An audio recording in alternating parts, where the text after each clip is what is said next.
लालची औरत की कहानी। परिचय। नमस्कार दोस्तों, स्वागत है आपका हमारे चैनल राशि भविष्य वर्ल्ड पर। आज हम आपको एक ऐसी कहानी सुनाने जा रहे हैं जो आपको सिखाएगी कि लालच का अंत हमेशा बुरा होता है।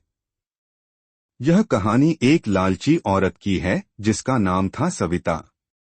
तो चलिए बिना किसी देरी के कहानी शुरू करते हैं। कहानी का आरंभ। सविता एक छोटे से गांव में रहती थी। उसके पति का नाम रामू था और वे दोनों मिलकर खेतों में मेहनत करते थे।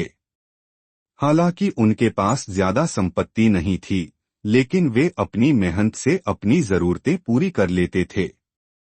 लेकिन सविता को हमेशा अधिक धन और सुख सुविधाओं की लालसा रहती थी। लालच का बीज।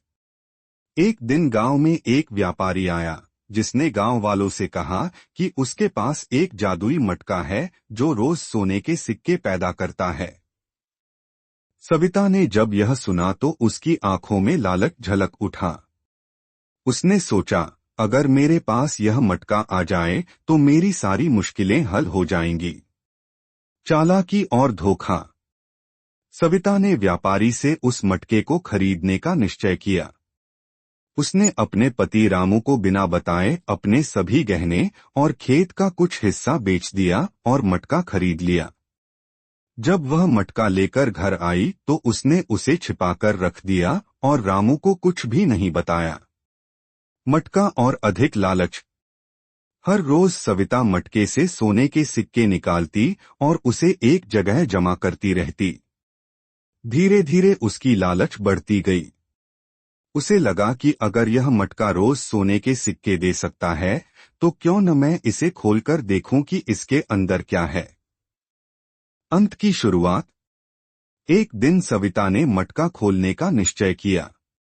उसने जैसे ही मटका खोला, उसमें से एक विशालकाय दैत्य निकला।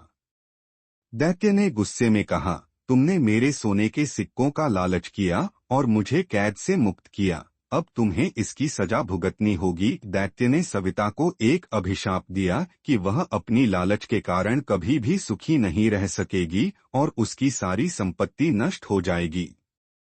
सविता का बुरा अंत। दैत्य के अभिशाप के कारण सविता की सारी संपत्ति नष्ट हो गई।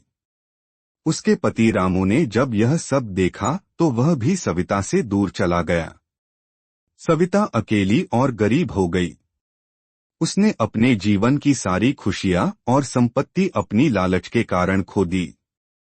अंततः सविता को समझ में आया कि लालच का अंत हमेशा बुरा होता है, लेकिन तब तक बहुत देर हो चुकी थी।